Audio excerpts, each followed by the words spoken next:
Baik, assalamualaikum warahmatullahi wabarakatuh. Eh, Sebelum kita mulai pelajaran pada hari ini, mari kita berdoa terlebih dahulu. Bismillahirrahmanirrahim. Radiallahu wa bil islami dina wa bi Muhammadin nabiyya wa rasulah. Rabbi zidni ilma warzuqni fahma. Baik, pada kesempatan kali ini kita akan belajar tentang sistem kardiovaskuler yang pertama, yang mana nanti kita akan banyak membahas tentang jantung. Di sini sudah saya gambarkan, bagian-bagian jantung, anatomi-anatomi jantung dan apa fungsinya, gitu ya. Dan untuk pertemuan selanjutnya nanti dengan saya lagi juga akan membahas tentang sistem kardiovaskuler, yang mana nanti juga akan membahas tentang pembuluh darah. Jadi, 2 pertemuan hari ini dan minggu depan, terkait dengan sistem kardiovaskuler nanti akan, bersama dengan saya. Baik, melihat dari bagian-bagian gambar jantung yang sudah saya tampilkan, ini memang sangat sederhana namun kerjanya cukup kompleks dan sangat penting untuk tubuh kita. Dan ini, sangat penting kita ketahui, untuk bisa, mmm, mengetahui beberapa hal terkait, peran jantung dan, nanti bagaimana kalau terjadi gangguan. Baik, capaian pembelajarannya hari ini harapannya mahasiswa dapat mampu menjelaskan tentang apa itu sistem kardiovaskuler dan, apa saja organ-organ yang terkait di sistem kardiovaskuler dan juga membahas tentang, anatomi serta fisiologi dan atau fungsi dari organ jantung itu sendiri. Apa itu sistem kardiovaskuler? Sistem kardiovaskuler yaitu suatu sistem yang secara umum berperan dalam peredaran darah ke seluruh tubuh, sekaligus membawa oksigen dan zat gizi ke semua jaringan tubuh dan zat buangan atau zat sisa metabolisme tubuh. Sistem kardiovaskuler terbagi menjadi dua, yaitu jantung dan pembuluh darah. Nah, hari ini kita akan belajar tentang jantung. Jantung, merupakan pompa, yang berotot memiliki 4 ruang yang akan mendorong darah mengelilingi sirkulasi. Nah, pembuluh darah sendiri itu merupakan, eee, atau terdiri dari arteri atau pembuluh arteri yang akan membawa darah dari jantung ke jaringan, kemudian ke kapiler yang berdinding tipis yang memungkinkan di sana terjadinya difusi atau perpindahan gas dan zat metabolik, di mana nanti selain pembuluh arteri juga ada pembuluh vena atau venula, bagian kecil dari pembuluh vena, yang nanti akan mengembalikan darah kembali ke jantung. Gitu ya, nanti terkait dengan pembuluh darah kita akan bahas lebih dalam di minggu depan. Minggu ini kita akan belajar tentang jantung. Fungsi sistem dari kardiovaskuler yang pertama adalah mengangkut zat gizi, oksigen, dan hormon ke seluruh tubuh dan melepaskan limbah metabolik. Kemudian melindungi tubuh juga. Karena apa? Dengan peredaran tubuh, dengan memompa darah secara normal atau baik, maka, peredaran nutrisi, peredaran zat gizi, oksigen, dan hormon serta kebutuhan yang dibutuhkan oleh sel-sel dapat terpenuhi, gitu ya. Artinya, selain itu juga bisa mengatur suhu tubuh, pH cairan, kadar sel air, yang mana nanti darah sendiri akan, di dalamnya juga akan, mengatur tadi, kalau memang, jantung bisa bekerja secara normal, memompa darah ke seluruh tubuh dan mengembalikan ke jantung, maka harapannya, suhu tubuh, pH, dan kadar air serta kebutuhan yang ada di seluruh sel tubuh kita akan terpenuhi. Begitu juga nanti dalam sistem kardiovaskuler juga kita akan belajar tentang bagaimana kita, mmm, mengetahui bahwa kardiovaskuler itu memiliki peran dalam proses pembekuan darah. Nanti akan lebih dalam di pertemuan selanjutnya. Nah, letak jantung atau anatomi jantung. Sebenarnya jantung itu berada di mana nah kalau dari gambar ini kita bisa mengetahui bahwa, eee, ini yang namanya mediastinal line. Kalau kita mid midsternal, jadi midsternal.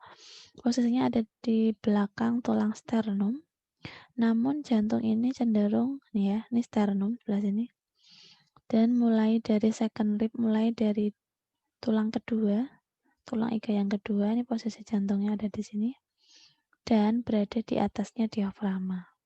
Jadi jantung ini cenderungnya miringnya ke mana?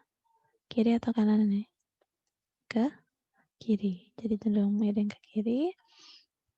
Bagian apeknya ini, kemudian bagian apek atau ujung dari jantung ini memang menunjuk ke arah kiri, cenderung ke arah kiri.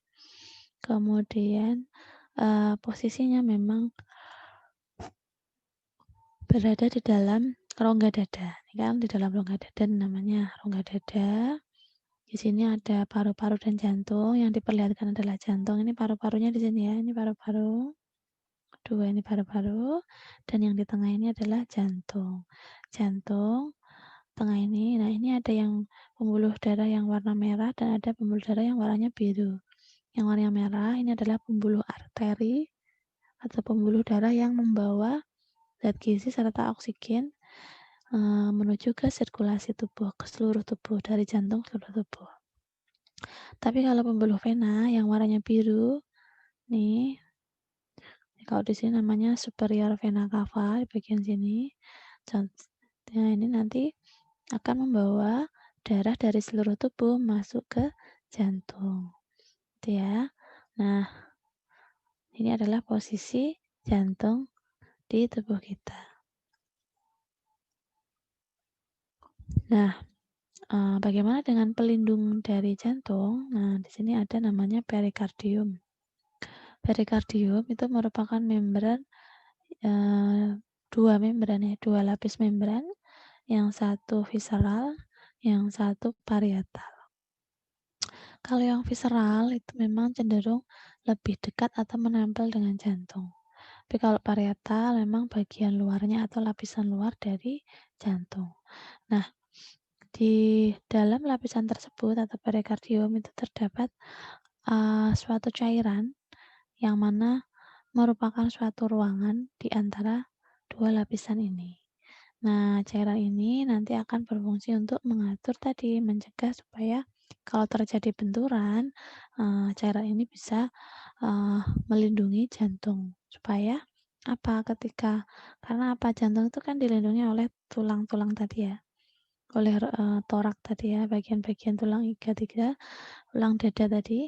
Nah, nanti ketika kalau terjadi benturan, biasanya jantung itu memiliki lapisan pelindung supaya tetap bisa dalam kondisi normal atau terlindungi gitu ya. Ya dalam catatan benturan tidak terlalu keras. Kemudian di sini saya jelaskan terkait dengan 3 lapisan yang ada di dinding jantung. Pertama epikardium, kedua miokardium, dan ketiga endokardium.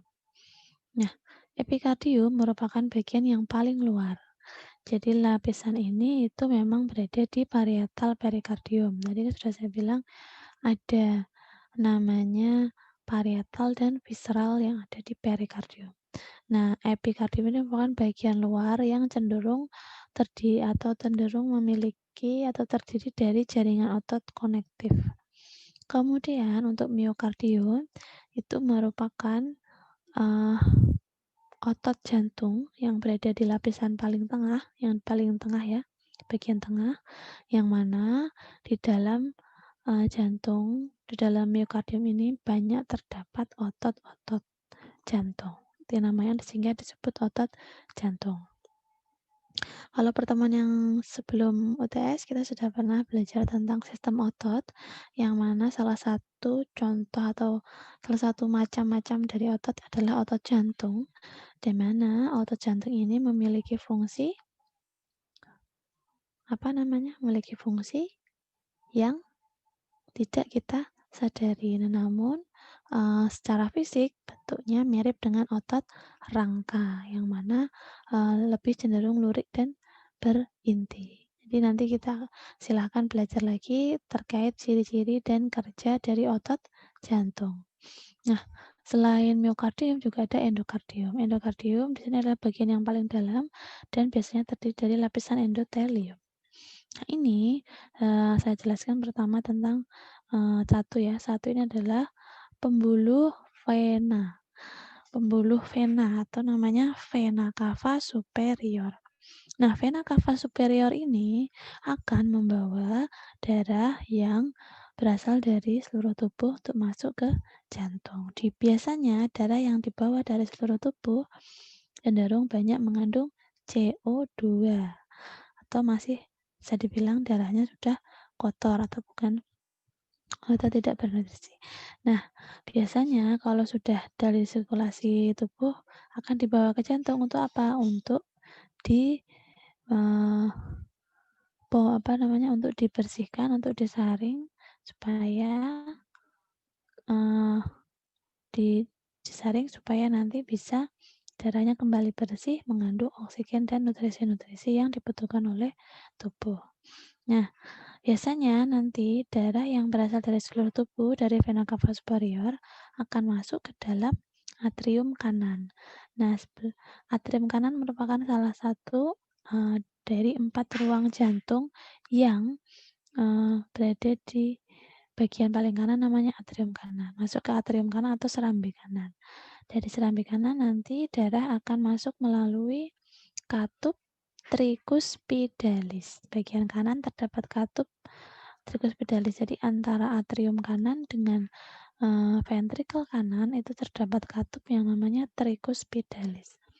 Nah, darah yang masuk melalui trikuspidalis kemudian masuk menuju ke ventrikel kanan. Dari ventrikel kanan akan dipompa menuju ke vena atau dibawa melalui vena pulmonalis kiri dan kanan. Nah, nanti akan dibawa ke paru-paru.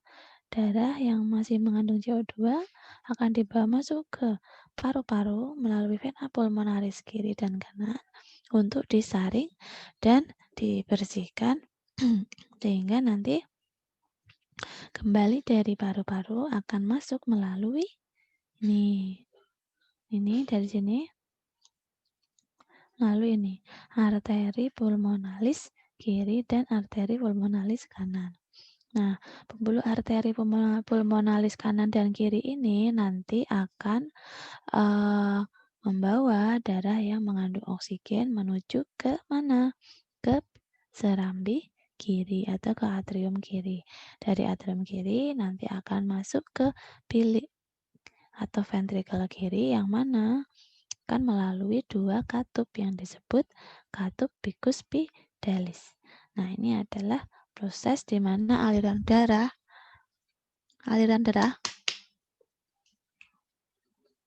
akan akan dibawa ke seluruh tubuh untuk bisa dibawa ke sel-sel tubuh. Nah, untuk jalur peredaran darah jantung dan paru-paru ini tadi sudah saya jelaskan, bisa dibaca kembali. Nah, ini adalah gambar terkait dengan tadi mana pembuluh darah yang mengandung oksigen dan mana pembuluh darah yang mengandung CO2. Nah, nanti darah yang dibawa menuju ke jantung biasanya darahnya mengandung ini tadi CO2.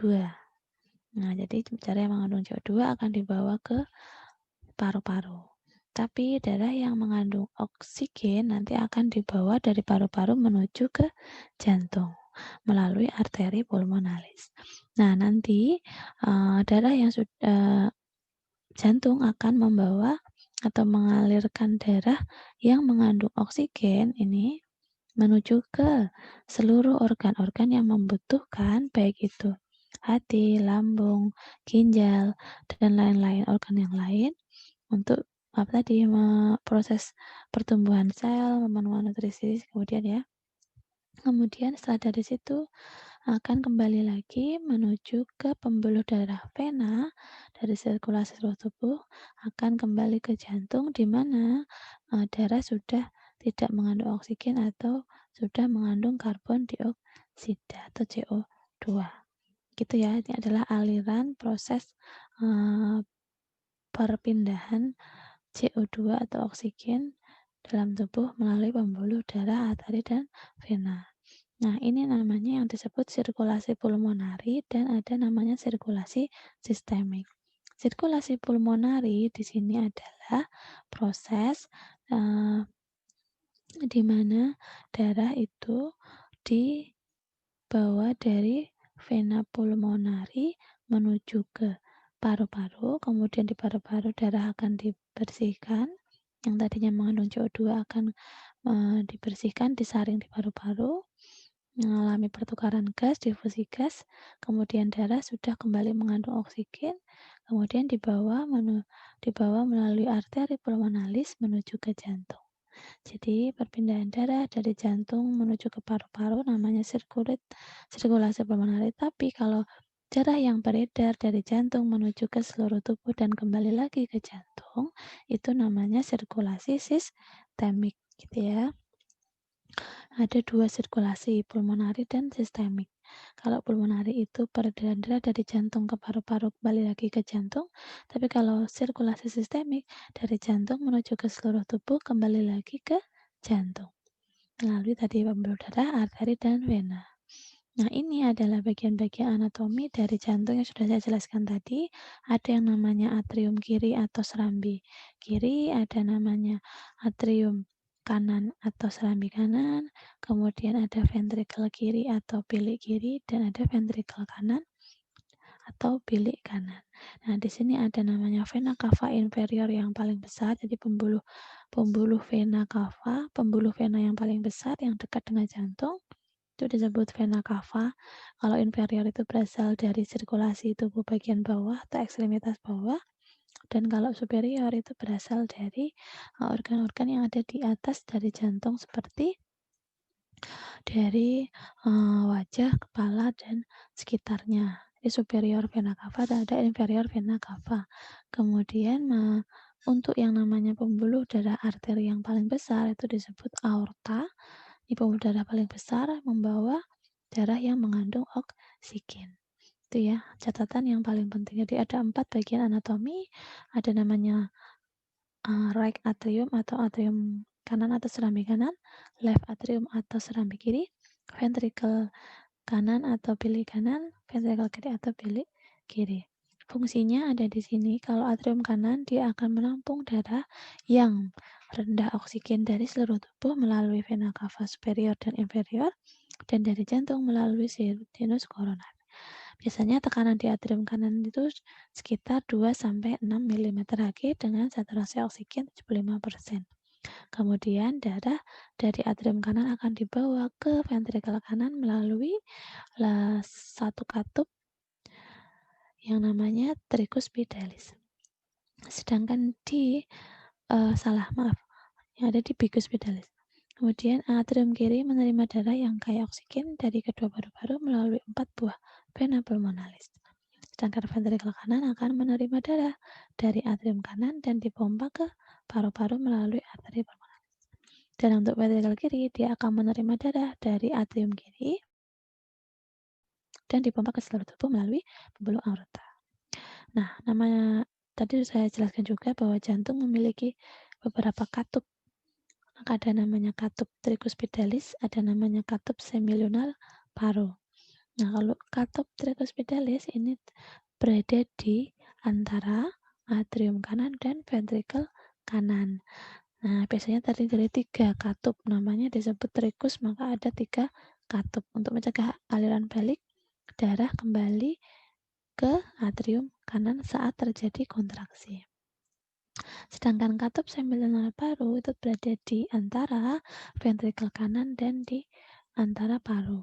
Biasanya terdapat 3 flap berbentuk setengah bulan dan mencegah aliran balik darah dari trunkus paru ke ventrikel kanan selama ventrikel mengalami relaksasi. Katup selanjutnya yaitu bicuspedalis dan semilunar aorta. Nah, untuk katup bicuspedalis lokasinya berada di antara atrium kiri dan ventrikel kiri. Nah, di mana struktur dan fungsinya itu terdiri dari dua katup. Fungsinya adalah mencegah aliran balik darah dari ventrikel kiri ke atrium kiri. Nah, untuk katup semilunar aorta itu memang berada di antara ventrikel kiri dan aorta. Nah, biasanya bentuknya itu memang 3 flap dan setengah bulan. Dan fungsinya apa? Untuk mencegah aliran balik darah dari aorta ke ventrikel kiri saat ventrikel mengalami kontraksi. Ini adalah gambar katup jantung yang ada 4 tadi, namanya tricuspidalis, jadi ada 4 katup. Ini namanya bicuspedalis atau mitral.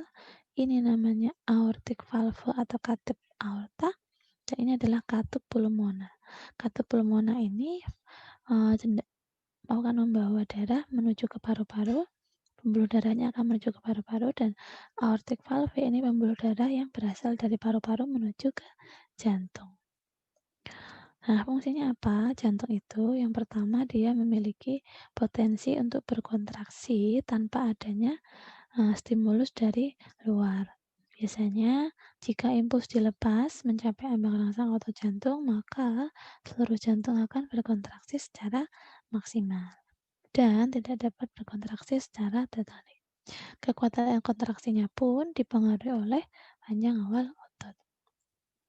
Metabolismenya biasanya seperti otot rangka. Otot jantung itu memiliki menggunakan energi kimia untuk berkontraksi. Energi terutama berasal dari metabolisme asam lemak dalam jumlah yang lebih kecil dari metabolisme zat gizi, terutama laktat dan glukosa. Proses metabolisme jantung adalah aerob, yang mana dia harus membutuhkan oksigen. Pengaruh ion pada jantung, nah ini kenapa kita harus perhatikan ion-ion kalium, kalsium, dan natrium, karena ion-ion ini berfungsi atau memiliki peran atau menyebabkan beberapa pengaruh. Kalau kelebihan kalium biasanya akan menyebabkan jantung melemah atau frekuensinya menjadi lambat. Tapi kalau kelebihan kalsium biasanya jantung akan berkontraksi lebih cepat. Sedangkan kalau ada ion natrium biasanya akan menekan fungsi jantung. Fungsi jantung adalah memompa darah dari jantung ke seluruh tubuh dan membawanya kembali ke jantung. Nah, ini adalah sistem konduksi yang kemarin sudah belajar tentang sistem saraf. Ini adalah penjelasan terkait bagaimana otot jantung itu bisa bekerja karena adanya sistem saraf. Jadi sistem penyampaian pesan impuls listrik yang nanti akan merangsang terjadinya kontraksi pada otot jantung. Ini ada namanya SA node, yang mana tumpukan jaringan neuromuskular yang kecil akan berada di dalam dinding atrium kanan di ujung crista terminalis. Kemudian itu ada namanya AV node. AV node merupakan susunan yang sama dengan SA node dan berada di dalam septum atrium dekat dengan muara sinus koroner. Ada yang namanya bundle atrium ventricle. Dari bundle AV berjalan ke arah depan pada tepi posterior dan tepi bawah. Nah, di mana nanti serabut penghubung terminal atau namanya Purkinje ini akan menyebabkan kedua ventrikel melakukan atau terjadi kontraksi. Ada sistem persarafan, jika SA atau sinoatrial ini berkontraksi, maka akan mengirimkan sinyal ke sini, ke atrioventricular node, masuk ke sini, berada di sini ya, ini adalah otot-otot jantung. Sistem sarafnya akan menyebabkan kontraksi yang ada di sekitar bilik atau ventrikelnya. Nanti akan ada percabangan bundel-bundel sehingga menyebabkan serat-serat Purkinje ini menyebabkan terjadi kontraksi dan si bilik akan memompa atau berkontraksi. Ini gambaran-gambaran alurnya. Jadi ketika terjadi SA node akan aktif, SA node aktif, kemudian akan menyebabkan ini mengalami kontraksi, kemudian setelah kontraksi nanti sinyalnya dari S anode akan turun atau berpindah ke area bilik. Jadi dia ini kan 2 bilik ya, bilik kiri dan bilik kanan. Jadi ini saraf ini akan turun kemudian menyamping di sini sehingga menyebabkan kontraksi di bagian bilik. Jadi yang ini aktif kemudian terjadi kontraksi yang ada di serambi, kemudian sarafnya akan berpindah lagi ke area bilik, mempersarafi bagian bilik, kemudian bilik akan bagian ventrikel akan mengalami kontraksi. Nah, untuk mekanisme konduksi jantung tadi sudah jelaskan, artinya dia bisa menghasilkan potensial aksi tanpa ada perangsangan dari yang stimulus yang lain. Dia bisa bekerja otomatis atau tanpa disadari sehingga disebut involunter. Biasanya memang secara fisik dia memiliki kemiripan dengan otot rangka, yaitu di daerah gelap dan terang dan memiliki banyak inti sel di bagian tengah. Sehingga kalau secara fisik otot jantung ini mirip dengan otot lurik, tapi kalau secara fungsi otot jantung memiliki fungsi yang sama dengan otot polos, yaitu bersifat involunter atau bergerak secara tidak sadar. Ini tadi fungsi jantung bisa membantu memompa darah ke seluruh tubuh, bisa membersihkan tubuh dari hasil metabolisme, kemudian sel-sel padat bisa membantu kontraksi sel-sel yang lainnya, menyediakan cara pompa kepada jantung, berfungsi meremas darah sehingga darah bisa keluar, berkontraksi, mengaksi, dan menunjang kerja dari organ jantung.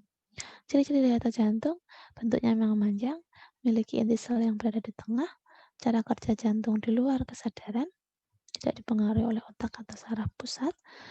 Kemudian ada serat jantung yang memiliki panjang seperti otot rangka ya, hampir mirip dengan otot rangka, tapi lebih kecil.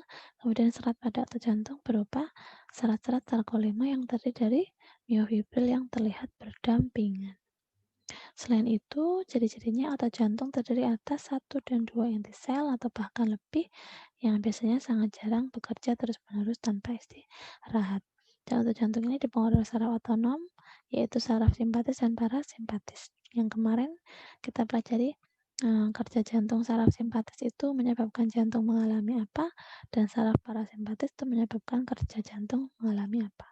Sudah saya kembalikan lagi, silakan diingat-ingat kembali. Kemudian bentuk silindris bercabang dan menyatu, kemudian seratnya yang bercabang-cabang dan memiliki diskus interkalaris. Silakan diperhatikan dengan baik-baik mekanisme kerja jantung.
Baik, begitu ya penjelasannya. Nanti kita akan nah ini adalah penjelasan terkait dengan tadi ya munculnya bunyi yang ada dalam jantung, ada namanya bunyi lop dan dup.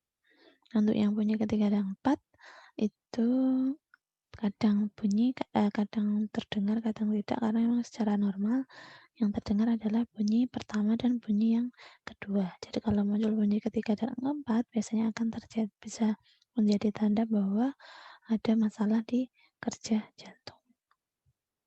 Ini tadi namanya jantung normal yang mengalami bunyi loop. Jadi bunyi jantung yang pertama itu akan terdengar pada saat permulaan dari sistole ventricle, yang mana pada saat ini tekanan ventricle meningkat melebihi tekanan atrium dan menyebabkan katup mitral dan trikuspitalis menutup sehingga berbunyi lep ya. Kemudian untuk bunyi dup itu artinya bunyi jantung yang kedua yang mana akan didengar pada saat ventrikel mengalami relaksasi karena tekanan ventrikelnya turun sampai di bawah tekanan arteri pulmonalis dan aorta sehingga katup pulmonalis dan aorta akan tertutup sehingga muncul bunyi dup. Bunyi ketiga, terdapat dua bunyi jantung yang lain yang kadang-kadang terdengar, itu biasanya disebut sebagai irama galop. Istilah ini bisa digunakan karena ada tambahan bunyi jantung yang lainnya yang nantinya akan merangsang timbulnya irama galop seperti derap lari kuda. Kalau bunyi keempat itu akan timbul pada saat sistolik atrium dan disebut sebagai galop atrium. Bunyi keempat biasanya sangat pelan dan tidak terdengar sama sekali.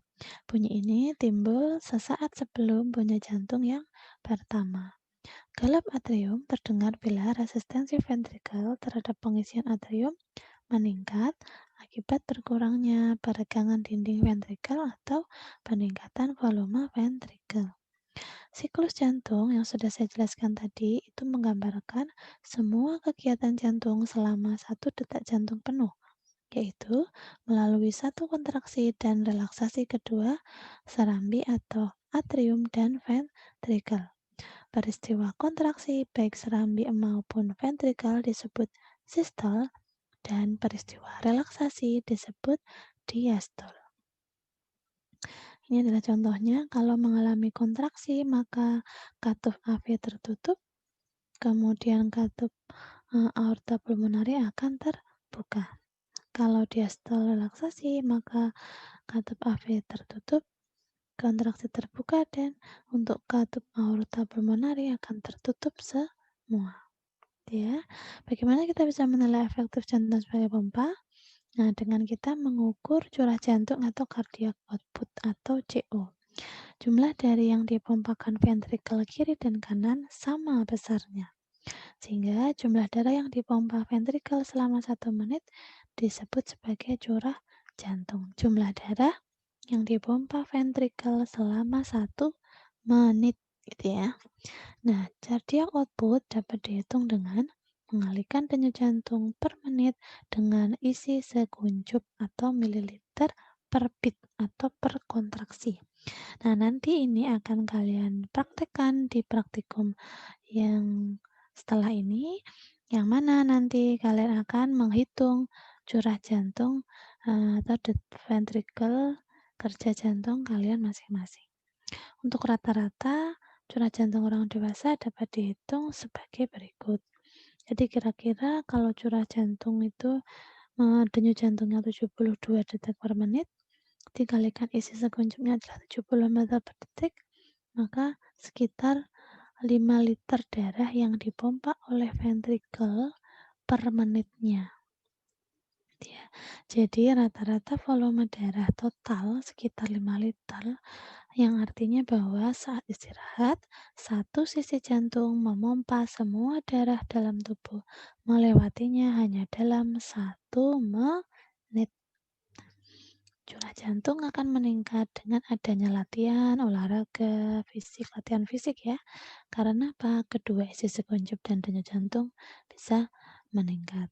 Selama latihan, curang jantung dapat meningkat menjadi 30-35 liter per menit, menjadi lebih cepat. Jadi kalau kita banyak latihan fisik, maka curah jantungnya pun juga akan lebih banyak yang dipompa oleh jantung menuju ke seluruh tubuh dalam 1 menitnya. Tapi kalau kita nggak latihan, biasanya cukup 5 liter per menit yang dipompa oleh jantung. Sehingga latihan fisik, olahraga dengan yang memicu kerja jantung dapat meningkatkan cadangan jantung dengan meningkatkan curah jantung. Inilah perbedaannya dikatakan cadangan jantung jika ada curah jantung yang mengalami istirahat dan curah jantung yang maksimum. Semakin besar cadangan jantung, semakin besar kapasitas untuk melakukan latihan. Nah, ini adalah cardiac output yang mana dipengaruhi oleh kerja jantung atau heart rate atau rata-rata tadi, kecepatan jantung memompa dan juga stroke volume. Stroke volume ini dipengaruhi oleh beberapa hal, baik itu terkait dengan peningkatan pembuluh darah, peningkatan aktivitas otot, paru-paru dan lainnya, yang mana nanti akan mempengaruhi cardiac output. Nah, kerja jantung sendiri juga akan dipengaruhi oleh sistem saraf simpatik dan apabila terjadi parasimpatik gitu ya. Nanti kita akan banyak belajar terkait dengan regulasi cardiac output yang mana sistem exercise, dengan kita melakukan exercise itu akan mengaktifasi otot jantung sehingga bisa meningkatkan stroke volume. Meningkatnya stroke volume juga akan mempengaruhi tingginya cardiac output. Begitu juga dengan kita melakukan berbagai macam aktivitas fisik, mengalami stres atau tidak stres, atau ada perubahan tubuh itu juga akan mempengaruhi denyut jantung, sehingga kecepatan denyut jantung juga nanti akan berpengaruh pada cardiac output-nya dalam tubuh kita. Nah, siapa yang tahu berkaitan tekanan darah ya. Tekanan darah itu sangat berbeda dengan anemia. Tekanan darah itu berkaitan dengan kekuatan darah dalam memompa. Kekuatan darah terhadap dinding pembuluh darah yang biasanya akan mengacu pada tekanan darah arteri di sirkuit sistemik dalam aorta dan cabang-cabangnya. Tekanan darah arteri itu terbesar selama kontraksi ventrikel itu ketika darah dipompa ke aorta dan cabang-cabangnya. Tekanan ini disebut tekanan darah sistolik. Jadi tekanan darah ketika yang namanya sistolik itu ketika darah dipompa menuju ke aorta dan ke cabang-cabangnya itu sistolik. Rata-rata normalnya 110 sampai 120 mmHg. Nah, kalau diastol, tekanan arteri yang terendah. Jadi ketika ventrikelnya mengalami relaksasi. Jadi, ya kenapa kita menghitung tekanan darah menggunakan alat itu ada yang 120/80 mmHg. Yang 120 itu menunjukkan sistolik, yang 80 itu menunjukkan diastolik. Nah, 120 mmHg yang sistolik tadi itu menunjukkan bahwa ventrikel bisa berkontraksi membawa darah dari jantung ke seluruh tubuh. Jadi kemampuan sistoliknya itu berasal dari ventrikel yang bekerja memompa darah dari jantung ke seluruh tubuh. Tetapi untuk yang diastolik ya, itu berperan ketika ventrikelnya mengalami relaksasi. Kalau ventrikel mengalami relaksasi, itu tekanan terendahnya rata-rata normalnya 70 mmHg. Atau kalau mengalami terlalu rendah, maka mengalami tadi kegagalan dalam fungsi jantungnya. Nah, faktor-faktor yang mengatakan darah tadi sudah ada ya, curah jantung, volume darahnya, resistensi dari perifernya, dan peningkatan ini juga bisa menyebabkan tekanan darah bisa menurun atau meningkat. Lalu, mengapa orang gemuk itu cenderung hipertensi? Karena apa?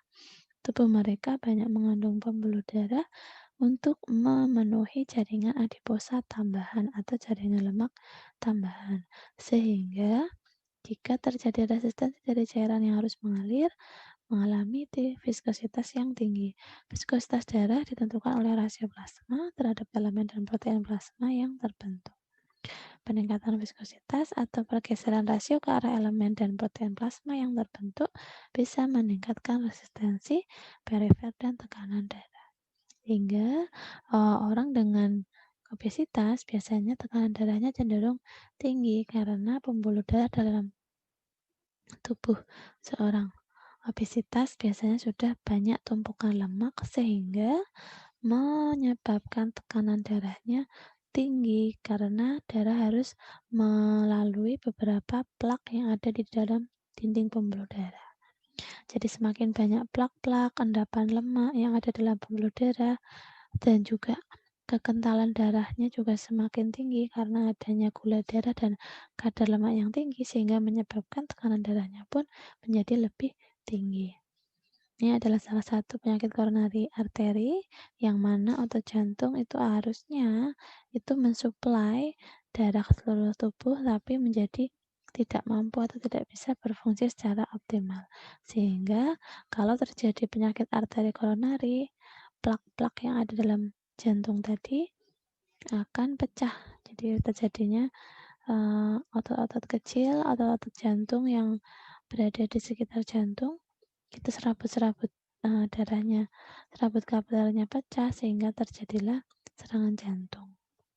Karena apa? Karena tadi tumpukan lemak yang tinggi, tumpukan lemak yang menghambat jalannya darah menuju ke sel jantung terhambat karena adanya tumpukan lemak di dalam pembuluh darah sehingga darah tidak bisa melewati padahal darah sudah dipompa dari jantung untuk mengalir deras harus mengalir sesuai dari pembuluh darah airnya sehingga harus lancar. Kalau mampet maka akan terjadi tekanan yang besar sehingga terjadilah tadi arteri coronary disease.